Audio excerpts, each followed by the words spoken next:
सत्संगत्वे निस्संगत्वं निस्संगत्वे निर्मोहत्वं निर्मोहत्वे निश्चलतत्वं निश्चलतत्वे जीवन्मुक्तिः पुनरपि जननं पुनरपि मरणं पुनरपि जननी जठरे शयनम् इह संसारे बहुदुस्तारे कृपया पारे पाहि मुरा। सदाशिवसमारम्भां भगवत्पादमध्यमाम् अस्मदाचार्यपर्यन्तां वन्दे गुरुपरम्पराम्. अन्नपूर्णोपनिषत् 5வது அத்தியாயத்தில் 71வது ஸ்லோகம். 5வது அத்தியாயம் முழுக்க வாசனாட்சயம், மனோநாசம், தத்துவ தரிசனம், இந்த 3 சாதனங்கள் பரஸ்பரம் ஒன்றுக்கு கொண்டு சகாயம் பண்ணி மோட்சத்துக்கு வழி சொல்றது அப்படின்றத பத்தி தான் பார்த்துட்டு இருக்கோம். இப்போ இதுக்கு முன்னாடி என்ன, இதம் ரம்யம் இதம் நேதி பீஜம் தே துக்க சந்ததே, இது ரம்யம், இது ரொம்ப சிறந்தது, இதம் ந, இது அப்படி இல்லை அப்படின்ற எண்ணம் இருக்கே, அந்த துக்க சந்ததிக்கு இதுதான் பீஜம். தஸ்மின் சாமியாக்தினா தத்தே, அதாவது சாமியம் எல்லாமே ஏகம் சாமியம் சமம் அப்படின்ற சமபாவனையினால, சமபாவனை என்னும் அக்னியினால் அதை நாசம் செய்த பிறகு துக்கத்தை அவசர குதர, அந்த துக்கம் எப்படி வரும் அப்படின்னா துக்கம் வராதுன்ற அர்த்தம். இப்போ இது உத்தம சாதகனுக்கு இந்த மாதிரி சொல்லியிருக்க. இங்க இது வரைக்கும் சொன்ன சாதனைகள்ல நல்லா அத்தியாசம் பண்ணி மனசு முழுக்க அடக்க தெரிஞ்சதுக்கு அப்புறம் அந்த நிலைமை வரும். நான் இன்னும் அந்த அளவுக்கே போகலையே, என்ன பண்ணணும் அப்படின்னும் போது எங்க இருந்து ஆரம்பிக்கணும், இதெல்லாம் எப்படி ஆரம்பிக்கிறது அப்படின்றதுக்கு திரும்ப முதல்ல சொல்றார். சாஸ்திர சஜ்ஜன சம்பர்க்கை பிரஜ்ஞாம் ஆதோ விவர்த்தையே ருகம் சத்யம் பரம் பிரம்ம சர்வசம்சார வேஷஜம் அத்தியர்த்தம் அமலம் நித்யம் ஆதி மத்தியாந்த வர்ஜிதம் ததா அஸ்தூலம் அநாகாசம் அசம்ஸ்பிருஷ்யம் அசாக்ஷுஷம் நரசம் நகந்தாக்கியம் அப்பிரமேயம் அனூபமம் ஆத்மானம் சச்சிதானந்தம் அனந்தம் பிரம்ம சுப்ரத ஆமஸ்மீதி அபித்யாயேது தேகாதீதம் விமுக்தையே. 71 74 வரைக்கும் ஒரு வாக்கியமா வருது. முதல்ல என்ன பண்ணணும்னா, சாஸ்திர சஜ்ஜன சம்பர்க்கை ஆதோ பிரக்ஞா விவர். ஆதோ முதல்ல என்ன பண்ணணும் இதெல்லாம் சொல்ற. ஆதோ இப்ப முதல்ல அங்க ஆரம்பத்துல உபனிஷத் ஆரம்பத்துல அவர் விதாகர் கேட்டார் ருபு கிட்ட, உங்களுக்கு எப்படி இதெல்லாம் வந்தது அப்படின்ட்டு. அவர் என்ன சொன்னார், எங்க அப்பா எனக்கு சொல்லி கொடுத்தாரு, அன்னபூர்ணா மந்திரத்தை உபதேசம் பண்ணி அது அனுசந்தானம் பண்ணதுனால எனக்கு எப்படி ஒண்ணு வந்தது. அங்க அது ஒரு கிரமம் சொன்னார். இது ஒரு சாமானிய கிரமம். எல்லாரும் எப்படி அடையிறது அப்படின்னா, ஆதோ சாஸ்திர சஜ்ஜன சம்பர்க்கை பிரஜ்ஞாம் விவர்த்தையே. முதல்ல சம்பர்க்கம்னா சேர்க்கை, சாஸ்திர சம்பர்க்கம். முதல்ல நம்ம இந்த விஷயத்துல ஒரு ஈடுபாடு எடுத்துட்டு புத்தகங்களை படிக்கிறதுக்கு ஆரம்பிக்கணும். அது எப்படி படிக்கணும்னா, சஜ்ஜன சம்பர்க்கை, இத படிச்சவாளோட சஜ்ஜனங்களோட சேர்ந்து நம்ம இதை படிக்கணும். சொந்தமா படிச்சுக்கிறது இல்ல. இது நிறைய இடத்துல பார்த்துட்டோம். குரு உபதேசம் என்ற சஜ்ஜனம்ன்றது குரு, அந்த குரு மண்டலம் அப்படி சொல்றது.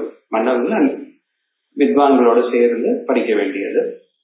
நம்மள போல சக எண்ணங்கள் கொண்டவாளோட சேர்ந்து சிந்தனை பண்றது, இதெல்லாமே செய்து சத் சங்கம்னு சொல்றோமே அது. சாஸ்திரத்தினுடைய சம்பர்க்கத்தினாலையும் சஜ்ஜன சம்பர்க்கத்தினாலையும் ஆதோ பிரக்ஞாம் விவர்த்தையே. முதல்ல இந்த வேதாந்தத்துல என்ன சொல்லி இருக்குன்றதுக்கு நம்ம முயற்சி பண்ணி தெரிஞ்சுக்கணும். இதெல்லாம் எதுக்கு, அதெல்லாம் படிச்சா போருமே, இது போருமே, அது போருமேனா போரும் தான். ஆனா அந்த கடைசி வரைக்கும் போகணும்னா என்ன அப்படின்னா, இது நிச்சிதமான மார்க்கம். அது பெரியவாள் அப்படிதான் போயிருக்காரு. யாரோ ஒருத்தர் 2 பேர் வேற வழியில போயிருக்கலாம். ஆனா அதை வச்சுட்டு நம்ம தீர்மானம் பண்ண முடியாது. எப்படி போகணும்னா இதுதான் போகணும். ஆதோ சாஸ்திர சஜ்ஜன சம்பர்க்கை பிரக்ஞா விவர்த்தையே.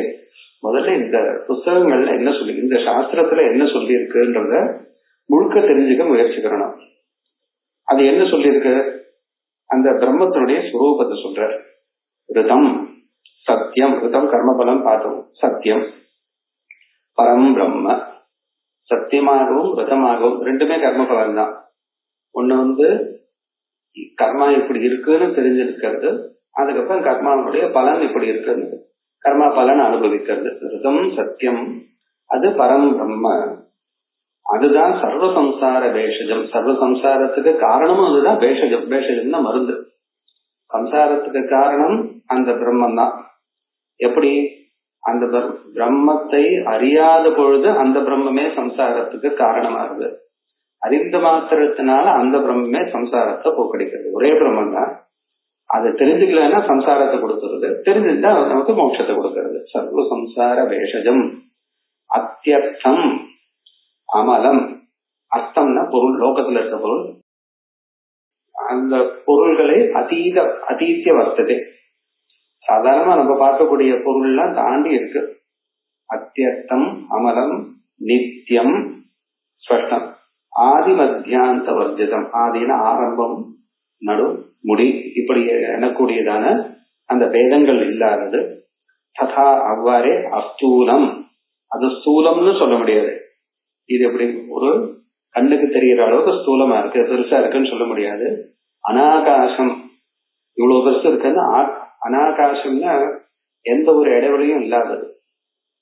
இப்போ ஆகாசம் உண்டானதுக்கு அப்புறம் தான் எல்லா பதார்த்தமும் ஆகாசத்துல இருக்கு. இது ஆகாசத்துக்கு முன்னாடியே இருக்கிறதுனால அனாகாசம். சத்தியம் ஞானம் அனந்தம் நித்தியம் அனாகாசம் பரமாகாசம்னு ஆச்சாரியர் இதுல கோவிந்தாஷ்டகத்துல ஆரம்பத்துல சொல்லியிருக்காரு. அனாகாசம் அசம்ஸ்பிருஷ்யம், அது எந்த ஒரு சம்பந்தம் ஸ்பர்ஷம் இல்லாதது. அஸ்பர்ஷ யோகோ வைநாமன் பார்த்தோமே, அது போல அசம்ஸ்பிருஷ்யம், இதை தொட முடியாதது, அசங்கமானதுன்னு அர்த்தம். அசாட்சிஷம் புலன்களுக்கு அப்பாற்பட்டது. நரசம் நஜ கந்தாக்கியம், ரூபரச கந்தம் போன்ற குணங்கள் இல்லை, அதனால நிர்குணம். கந்தாக்கியம் அப்பிரமேயம். இது பிரமேயம் இல்லை, பிரமாணத்தினால் அறியக்கூடிய பொருள் இல்ல. பிரமாணத்தினால அறியக்கூடியதுக்கு பிரமாணம் என்ன கொடுக்கும்? பிரமாவை கொடுக்கும். பிரமாகரணம் பிரமாணம். அந்த பிரமாக்கு விஷயமா இருக்கிறது பிரமேயம். சரியான அறிவினால் அறியக்கூடிய பொருள். கட ஞானம் எனக்கு இருக்கு, ஞானம்ன்றது வேற, கடம்ன்றது வேற. இது அப்பிரமேயம் அப்படின்றதுனால பிரமாதா பிரமாணம் பிரமிதி அப்படின்ற இந்த திரிபுடி இல்லாதது அப்பிரமேயம். அனூபமம், இது போல இருக்கு, இன்னொன்னு போல இருக்குன்னு சொல்ல முடியாதது. ஏக வஸ்துவா இருக்கிறதுனால திருஷ்டாந்தம் கிடையாது இதுக்கு. அனூபமம் ஆத்மானம் சச்சிதானந்தம் அனந்தம் பிரம்ம. திரும்ப அப்படிப்பட்டதான பிரம்மத்தை, இதெல்லாம் திவ்யா ஏகவச்சனம், அதைன்னு சேர்த்துக்கணும்.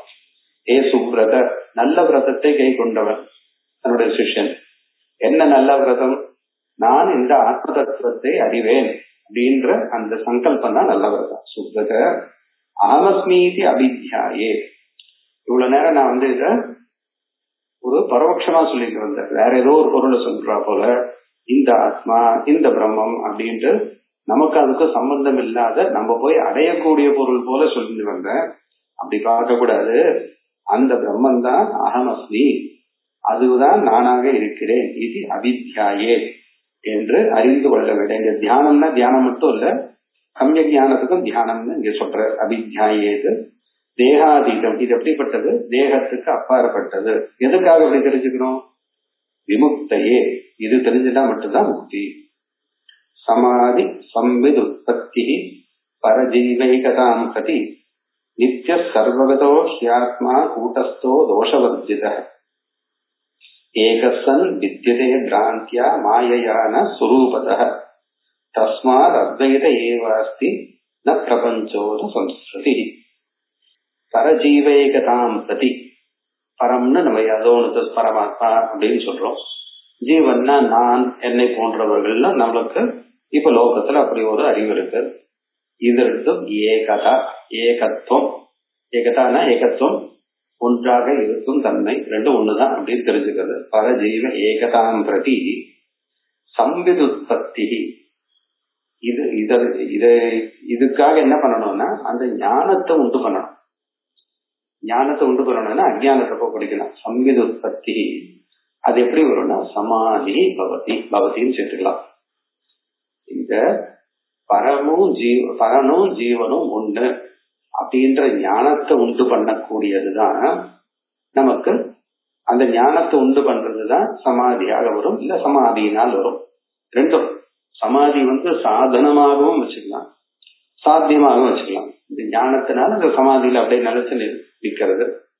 இல்ல சமாதி எனக்கூடியதான சாதனத்தினால இந்த நிச்சயத்தை அடைகிறோம்.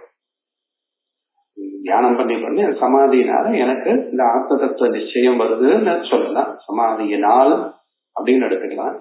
இல்ல இந்த நிச்சயம் வந்ததுனால நான் அப்படியே சமாதியில இருக்கேன். ஏன்னா ஆத்மா மட்டும்தான் இருக்கு, நான் தான் அந்த ஆத்மா, வேற எதுவும் கிடையாது இந்த பிரபஞ்சத்துல. இது சத்தியதானந்த ரூபமா இருக்குன்னு அதுக்கப்புறம் எந்த பிரவருத்தியும் வரப்போறது இல்ல, எந்த முயற்சியும் இல்லை, எந்த செயலும் இல்லைன்னா அதுக்குதான் சமாதின்னு பேரு. அதனால சமாதி பவதி. அதனால பரஜீவேகதாம் பிரதி சம்விதுத்பத்தி சமாதி பவதி அப்படின்னு அன்வயம் பண்ணிக்கலாம். நித்ய சர்வகதோஹி ஆத்மா.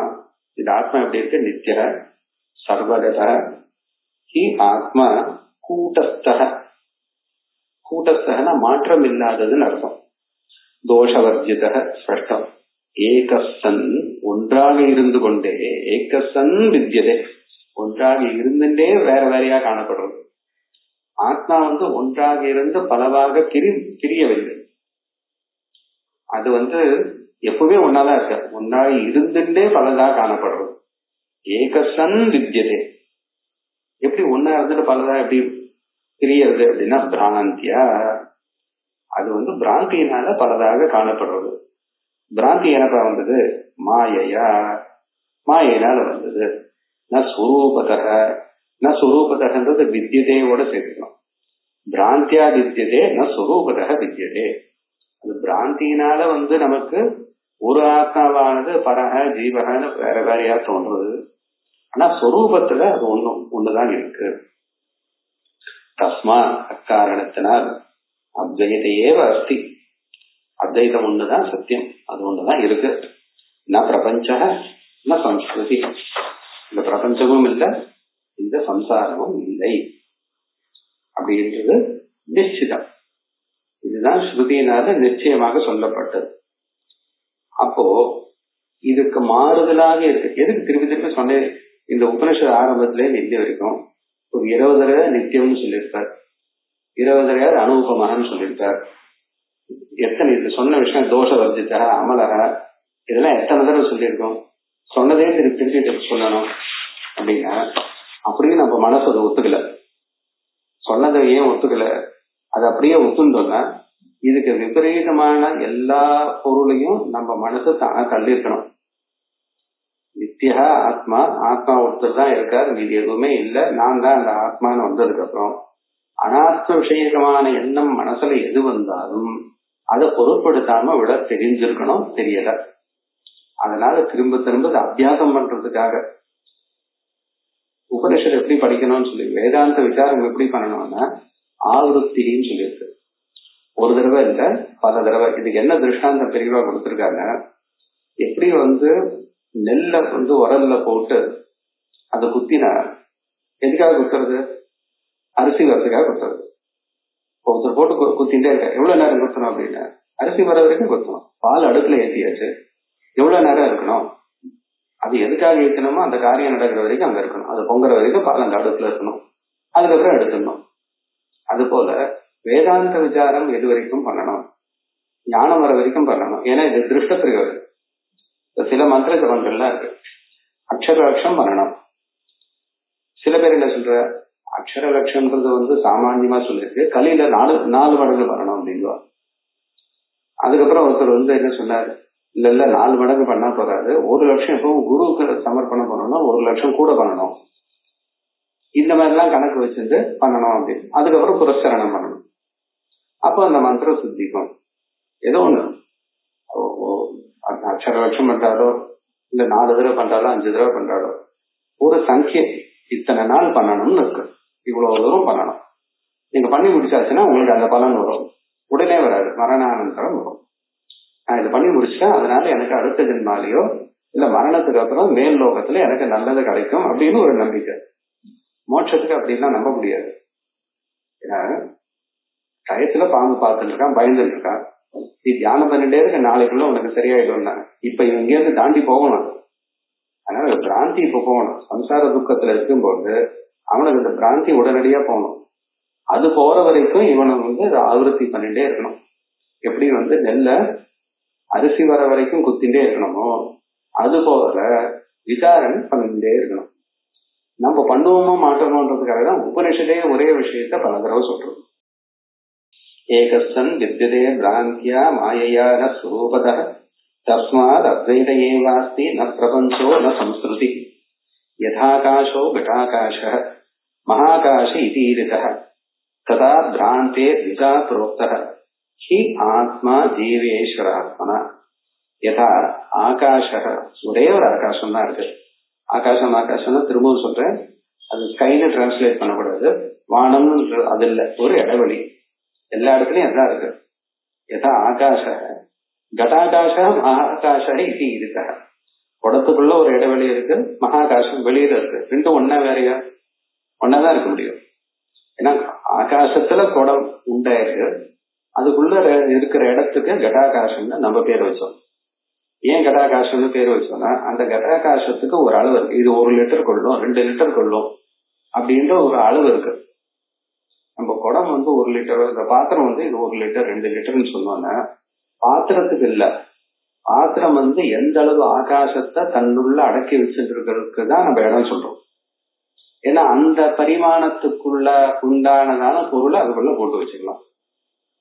இப்ப நம்ம ஒரு பாத்திரத்தை சொல்றோம்னா அந்த பாத்திரம் எவ்வளவு கொள்ளும் அப்படின்னா அந்த பாத்திரம் எதையும் கொள்ளாது, பாத்திரத்துல இருக்கிற ஆகாசம் தான் அந்த கொள்ளும். அதனால அதுக்குள்ள இருக்க ஆகாசத்தை நம்ம பிரிச்சு வச்சுட்டு இருக்கோம் இந்த ஒரு பிரயோஜனத்துக்காக அப்படின்ட்டு. அப்போ இருக்கிற ஒரே ஆகாசத்தை அந்த பாத்திரம்ன்ற ஒரு உபாதினால பிரிச்சு வச்சுட்டு இருக்கோம். யதா ஆகாச ஏகேவ ஆகாச கடாகாச மகாகாச இது ஈரிக அப்படின்னு சொல்லப்பட்டது. அதா ஒரே ஆகாசம் தான் 2 பேர் வச்சிருக்கோம். அங்க இருந்தா மகாகாசம், உள்ள இருந்தா கடாகாசம்னு பேர் வச்சிருக்கோம் நம்மளுடைய பிரயோஜனத்துக்காக. ததா அவ்வாறே எப்படி அந்த மாதிரி பண்ணோமோ இங்கேயும் ததா பிராந்தே விதா புரோக்த ததாஹி ஆத்மா விதா புரோக்த. அது போலதான் ஆத்மாவும் 2ஆ சொல்லப்பட்டிருக்கு. ஜீவேஸ்வராத்மனா, ஜீவன் ஈஸ்வரன் ஒரே ஆத்மாவுக்கு 2 பேர் வச்சோம். ஏன்? பிராந்தே, பிராந்தினா அந்த மாதிரி வச்சிருக்கோம்.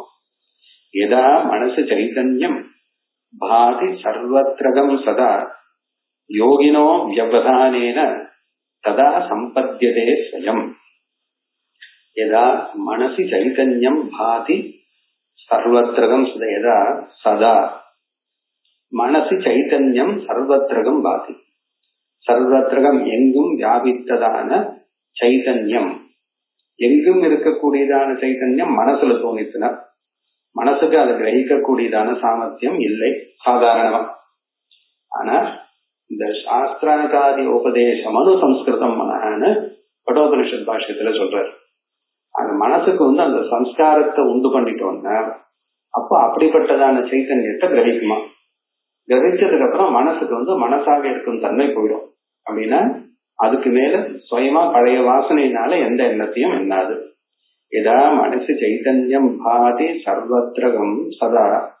இது எப்படி? சதா யோகினா அவ்யவதானேன, யோகிகளுக்கு அவ்யவதானேன சைதன்யம் பாதி. யோகிகளுக்கு சைதன்யமானது அவ்யவதானமாக தோன்றுகிறது. இது கொஞ்சம் கவனிக்கணும். நமக்கும் சைத்தன்யம் தெரியும், நமக்கு ஆத்மா தெரியும். எப்படி தெரிகிறது ஆத்மா? அகங்காரம் மூலமாக அகம் எனக்கூடியதான அந்த உபாதிக்குள்ள ஆத்மா மறைஞ்சிருக்கு, புத்திக்கு வழியில ஒழிஞ்சிருக்கு அப்படின்னு சாஸ்திரத்துல சொல்றாரு. விஞ்ஞானமயனாக நம்ம தெரிஞ்சுட்டு இருக்கோம். அப்போ ஒரு உபாதி மூலமா நம்ம ஆத்மாவை தெரிஞ்சுட்டு இருக்கோம். சைத்தன்யம் எப்படி தெரிகிறது? புத்தி மனசு இவைகளை பிரதிபலித்ததான சைத்தன்யம் தெரியுதே தவிர எதோடவும் சம்பந்தப்படாததான வாஸ்தவமான சைத்தன்யத்தை நம்ம இன்னும் அனுபவிக்க முடியாது. ஏன்னா அது அனுபவத்துக்கு விஷயம் இல்லை, அது அனுபூதியானது. அந்த அனுபவம் நான் வெறும் சைத்தன்யம் மட்டும்தான்ற அனுபவம் வந்தாச்சுன்னா முக்தி இருக்கு. அதனால நம்ம அவைகளெல்லாம் அனுபவிக்கல. ஆனா அப்படிலாம் ஒண்ணு இருக்குன்ட்டு பரோட்சமா தெரிஞ்சுட்டு இருக்கோம். சாஸ்திரம் மூலமா குரு மூலமா அப்படிப்பட்டதான ஒரு பதார்த்தம் இருக்குன்னு தெரிஞ்சுட்டு இருக்கோமே தவிர அத நானாக நேரடியாக அனுபவிக்கல. அவ அவ்வவதானே, வியவதானம்னா இடைவெளி, எந்த ஒரு இடைவெளியும் இல்லாமல் நேரடியா அவ அனுபவிச்சுட்டு இருக்கா. ததா சம்பத்தியதே ஸ்வயம், அவளுக்கு அப்பொழுது ஸ்வயம் சம்பத்தியதே, தானாக அந்த ஆத்மா தோன்றுகிறது. யதா சர்வாணி பூதானி ஸ்வாத்மன்யேவஹி பஷ்யதி சர்வபூதேஷு ஆத்மானம் பிரம்ம சம்பத்தியதே ததா. இது எல்லாருக்கும் தெரியும். சர்வாணி பூதானி ஆத்மன்யேவ ஸ்வாத்மன்யேவ ஹி பஷ்யதி, எப்பொழுது எல்லா பூதங்களும் அந்த சராசரமும் என்னுடைய ஆத்மாவில் இருக்கிறது. அதாவது அப்படி பார்த்தா எல்லாத்துக்கும் அதிஷ்டானமா நான் இருக்கேன்னு நினைக்கிறா போல ஆயிடும். சர்வபூதேஷு ஆத்மா, எல்லா பூதங்கள்லயும் ஆத்மா தான் இருக்கு. இப்ப எதிர்க்க ஒரு பதார்த்தம் இருக்கு, அந்த பதார்த்தத்துல நான் தான் இருக்கேன், எல்லாம் அந்த பதார்த்தம் தான் இருக்கு அப்படின்னு பரஸ்பரமா பார்க்க போனா அது அபேதத்துல கொண்டு விடும். ஒண்ணுத்துல ஒண்ணு இருக்குன்னு பாக்குறதா இருந்ததுன்னா அதுக்கு அத்தியாசம்னு பேரு. இப்ப எதிர்க்க இருக்கக்கூடியதான அந்த சாலக்கிராம கல்லுல மகாவிஷ்ணுவை பாரு அப்படின்னு சொன்னா மாத்தி என்னைக்குமே பார்க்க மாட்டோம். திடீர்னு ஒரு நாள் சொப்னத்துல மகாவிஷ்ணு வந்துட்டார், அடடா சாலிகிராமம் தெரியுதுன்னு சொல்லுவோமா? மாட்டோம். அவர் விஷ்ணுவின் இடத்துல அந்த சாலிகிராம சிலா அத்தியாசம் என்னைக்குமே நடக்காது. பிள்ளையார் எதிர்க்க உட்கார்ந்து இருக்காருன்னா இது நான் பிடிச்சு வச்ச மஞ்சள் தானேன்னு நமக்கு என்னைக்குமே தோணாது. ஆனா மஞ்சள்ல பிள்ளையார அத்தியாசம் மாத்தி நம்ம பார்க்கறதுக்கு பழகிக்கிறோம். பூஜை பண்ணும் போது அப்படிதான் பார்க்கணும்னு வச்சுருக்கோம். ஒரு பக்கமா பண்ணோம்னா அதுக்கு அத்தியாசம், ரெண்டு பக்கமும் சேர்ந்து பண்ணோம்னா அது ஐக்கியத்துல முடிஞ்சாதான் ரெண்டு பக்கமும் பண்ண முடியும். இதான் வியதிகாரோ விஷன்சந்தின்னு ஒரு சூத்திரத்துல சொல்றாரு. யதா சர்வாணி பூதானி ஸ்வாத்மன்யேவ ஹி பஷ்யதி சர்வபூதேஷு ஆத்மான, அதான் சகாரா. அது மட்டும் போறாது, இதுவும் பண்ணணும் மாத்தி. எல்லா பூதங்களையும் அந்த ஆத்மாலதான் எல்லா பூதங்களும் இருக்கு. இது எந்த பொருளுக்கு சொல்ல முடியும்? எல்லாமே ரெண்டும் ஒன்னா இருந்தாதான் இந்த மாதிரி பரஸ்பரம் அந்த பாவனையை சொல்ல முடியும். சர்வபூதேஷு ஆத்மானம் யதா ததா பிரம்ம சம்பத்தியதே, அப்பொழுது இவன் பிரம்மமாக ஆகிவிடுகிறான். ஆத்மால எல்லாருக்கும் எல்லாம் ஆத்மாவாக இருக்குன்னு தெரிஞ்சுட்டா இவன் பிரம்மமா மாறிடுறான் அப்படின்றார். அப்படின்னா ஆத்மானா பிரம்மம்னு ஆச்சு. யதா சர்வாணி பூதானி சமாதிஸ்தோ அவசியதி, சமாதியில இருந்து எல்லா பூதங்களையும் இவன் பார்க்கவில்லை, எந்த பூதத்தையும் பார்க்கல. சர்வாணி பூதானி சமாதிஸ்தः நவசியதி ஏகீபூதः பரேன அசௌ பரேன ஏகீபூதः, அந்த பரமாத்மாவோட இவன் ஏகீபூதம் ஒன்றாக ஆகிவிட்டான். ததா பவதி கேவலः, அப்போது இவன் கேவலம் தனித்தன்மையோட ஆகிவிடுகிறான். ததா பவதி கேவலः, அந்த பரமாத்மாவாகவே ஆகிவிடுகிறான். இப்ப இந்த பரமாத்மான்னு சொல்றதெல்லாம் ஜெகத்காரணம் பிரம்மன்னு சொன்னதான விஷயங்கள் எல்லாம் மறந்துட்டு, ஏன்னா ஜெகத்துன்னு ஒண்ணு இருக்கிற வரைக்கும், துவைதம் இருக்கிற வரைக்கும் நம்ம இந்த பாவனைக்கு வராது. இந்த உலகமே இல்லைன்ற ஒரு எண்ணம் வரும்பொழுதுதான் இந்த அத்வைத பாவனை வரும். அதுதான் வாஸ்தவமா நடக்கணும். ஏன்னா உலகம்ன்றது மாயினால உண்டானது. அதான் கடைசியில் முன்னாடி என்ன சொன்னார், இது பிரம்ம தஸ்மாத் அத்வைத நிவாசி ந பிரபஞ்சோ ந சம்ஸ்கிருதி, அதை மறந்துக்கூடாது. அந்த பிரகரணத்தில் இருக்கோம். அதனால யதா சர்வாணி பூதானி சமாதிஸ்தோர பஷ்யதி ஏகீபூத பரேணாசோ ததா பவதி கேவலः. இதெல்லாம் நமக்கு எட்டாததான ரொம்ப கஷ்டமான விஷயம், யாரோ யோகிகளுக்குன்னு நினைச்சிடக்கூடாது. இது எல்லாருக்குமா சேர்ந்துதான் சொல்லியிருக்கு. கொஞ்சம் கொஞ்சமா முயற்சி பண்ணிட்டே இருந்தால் சனைர் உபரமே தெரியும். அதனாலதான் நான் கொஞ்சம் கொஞ்சமா சொன்னேன். கீதையிலேயே மெதுவா முயற்சி பண்ணிருந்தார், கொஞ்சம் கொஞ்சமா பண்ண. நம்ம ஒரேடே வேகமா பண்ண போனோம்னா நம்மளுடைய எதிர்பார்ப்பு ரொம்ப அதிகமா இருக்கும். அது நிச்சயமா வரல.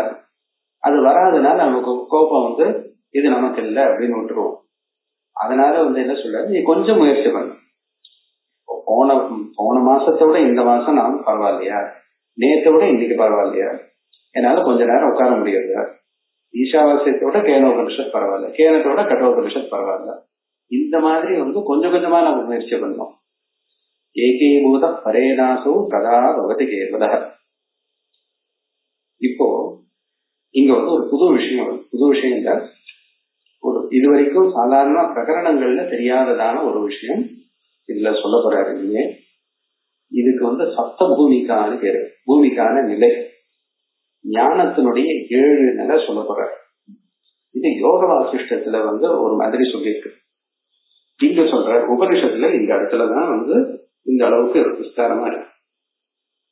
நம்ம இப்ப எங்க இருக்கோம், அடுத்தது என்ன அப்படின்னு நம்ம தெரிஞ்சுக்கிறதுக்கு 7 நிலைமை போட்டிருக்கு. இதுக்கு சப்த பூமிக்கான்னு பேரு. ரொம்ப பெரியவாள்லாம் இதை பத்தி பேசியிருக்கா. இதுல யோக வாசிஷ்டம் படிக்கிறதுன்றது ரொம்ப கஷ்டம். ஏன்னா அது தத்துவத்தை சொல்றதோட சேர்ந்து நிறைய விஷயங்கள் பேசிட்டே வருவார். அது கதைக்குள்ள கதை மகாபாரதத்தோட கஷ்டம். அது எந்த கதையில யார் எதை பத்தி பேசுறான்னு தெரியாத அளவுக்கு அது போயிடும். ஒண்ணு இதுவும் வார்த்தைகளும் ரொம்ப வால்மீகி ராமாயணம் போல சுலபமான வார்த்தைகள் இல்ல, கொஞ்சம் யோகத்தும் தெரிஞ்சாதான் உண்டு. அதனால அதையே சுருக்கி லகு யோக வாசிஷ்டம்னு பின்னாடி ஒன்றா பண்ணியிருக்காரு. யோக வாசிஷ்டம் எழுதினவர் வால்மீகி. இது லகு யோக வாசிஷ்டம்னு ஒண்ணு இருக்கு, லகு வாசிஷ்டம்னு இருக்கு. லகு வாசிஷ்டமே ரொம்ப பெருசு. வித்யாரண்யர் என்ன பண்ணிட்டாருன்னா, சரி அதுவும் கஷ்டப்பட வேண்டான்றதுக்காக அதுல இருக்கிற விஷயங்கள் எல்லாம் சுருக்கி பஞ்சதசியோட சின்னதா ஒரு புஸ்தகம், பஞ்சதசி பெருசு, இது அதை விட ரொம்ப சின்னதா ஒரு புஸ்தகம், ஜீவன் முக்தி விவேகான்னு பண்றாரு. ஜீவன் முக்தி விவேகம் ஒழுங்கா படிச்சோம்னா அதுக்கப்புறம் வாசிஷ்டம் படிக்கலன்னா கூட பரவாயில்லன்ற அளவுக்கு அதுல இருக்கிறதுலாம் எடுத்து கொடுத்தார். யோக சூத்திரங்கள்ல இருக்கிறது, யோக பாஷ்யத்துல இருக்கிறது எல்லாமே சொல்லிட்டார். அந்த சமாதி அடையறதுக்கு என்ன பண்ணணும் அவ்வளவுதான். ஜீவன் முக்தி விவேகம்னா நான் ஜீவன் முக்தனா என்னென்னலாம் பண்ணணும்ன்ற அளவுக்கு சன்னியாசம் உட்பட எல்லாத்தையும் சொல்லிட்டாரு இந்த கிரந்தத்துல. அதுல சப்த பூமிக்கு ரொம்ப அழகா சொல்லியிருக்காரு. அதை விட இதுல இங்கேயும் 7 தான் சொல்லியிருக்கு. இது ஸ்ருதி, அது பின்னாடி அது ஸ்ருதி. இது யோக வாசிஷ்டமா இருக்கட்டும், இது இதெல்லாம் பௌருஷம் பின்னாடி தெளிவா பண்ணது. ஆனா இது ஸ்ருதியானது. பேர் கொஞ்சம் வித்தியாசமா இருக்கு, அந்த படிக்கிறது கொஞ்சம் வித்தியாசமா இருக்கு. அது புரிஞ்சுக்கிறதுக்கு ரொம்ப சுலபம், இது கொஞ்சம் முன்ன இருக்கும். ஆனா அதையும் பார்த்துட்டு இதை பார்த்தோம்னா நமக்கு புரிஞ்சிடும். இதுல என்ன சொல்லியிருக்காருன்னா, அபியாச ரூபிணி விசாரணா சாங்கபாவனா விலாயினி ஆனந்த ரூபா அசம்பேதன ரூபா அப்படின்னு சுயாதீதான்ட்டு இங்க இதுல 7 பூமிக்க சொல்றார். அங்கதான் நான் இதுல சொல்றேன், வாசிஷ்டத்துல சுபேச்சா விசாரணா தனுமானசா சத்வாபத்தி அசம்சக்தி பதார்த்த பாவனி துரியகா அப்படின்னு 7. இதுல முதல் 3 நம்ம அபியாசம் பண்ண வேண்டியது, அப்படின்னா முயற்சி பண்ண வேண்டியது. கடைசி 4 அனுபவத்துல இருக்கக்கூடியதான சின்ன சின்ன வேதங்கள் அப்படின்னு சொல்றாங்க. இப்ப இதுல இந்த 7 பூமிக்கையும் நம்ம தெரிஞ்சுனோம்னா அடுத்தது என்னன்னு போறதுக்கு இது அனுசந்தானம் பண்ணியிருந்தாலே நம்ம இன்னைக்கு இங்க இருக்கோம், அடுத்த நிலைமைக்கு இங்க போகணும்ன்றது நம்ம போற வழி தெரியும். அதுக்காக இது சொல்றது. இது நான் அடுத்த வாரம் சொல்றோம். இது மட்டும் முதல்ல சொல்லிட்டேன்.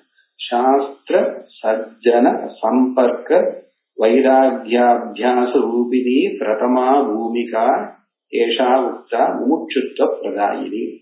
இந்த முமுட்சுத்துவத்தை கொடுக்கக்கூடியது பாருங்க. இது வரைக்கும் விமுக்தையெல்லாம் சொல்ற மோட்சத்தை கொடுக்கக்கூடியது. இப்ப முதல் படி என்ன கொடுக்கறதுன்னா முமுட்சுத்துவத்தை கொடுக்கறது. நான் முக்தி அடையணும்ன்ற ஆசையை கொடுக்கறது முதல் படி. ஏன்னா அதுவே இந்த நிறைய பேருக்கு நம்ம லோகத்துல பாக்குறோம். நிறைய பேருக்கு இந்த ஜன்மால நான் முக்தி அடையணும்ன்ற எண்ணமே இல்லை. நிறைய பேருக்குன்னு சொல்லுவானே, போன ஜென்மாலேயே நமக்கு அந்த எண்ணம் இல்லை, அதனாலதான் இந்த ஜென்மா பிறந்திருக்கோம். நமக்கு போன ஜென்மா வரைக்கும் இல்லை, இப்பதான் இருக்கிறதா நினைச்சுட்டு இருக்கோம். அந்த முமுட்சுத்துவத்தை கொடுக்கறதுக்கு என்ன? சாஸ்திர சஜ்ஜன சம்பர்க்கம் ஒண்ணு, வைராகிய அபியாச ரூபிணி, இவைகளோட சேர்ந்து வைராகியத்தை அபியாசம் பண்ணக்கூடியதான நிலை. இது பூமிகா ஸ்திரீலிங்கம்னால அபியாச ரூபிணி பூமிகா பிரதமா ஏஷா உக்தா. இது இருந்ததுன்னா முமுட்சுத்துவ பிரதாயினி. இப்ப இவைகள்லாம் இருந்ததுன்னா நமக்கு முமுட்சுத்துவம் வரும். மோட்சம் வராது, ஞானம் வராது, முமுட்சுத்துவம் வரும். இதுக்கப்புறம் தான் முயற்சி பண்ணணும். இதுக்கப்புறம் என்னன்னா விசாரணா த்விதீயாஸ்யா, அடுத்தது விசாரணை. விசாரணை என்ன சொல்லணும், இதெல்லாம் ஒண்ணு ஒண்ணா சொல்லணும். வாசிஷ்டத்துல இருக்கிறதோட சேர்த்து சமன்வயம் பண்ணி அடுத்த வாரம் சொல்லணும். இது வரைக்கும்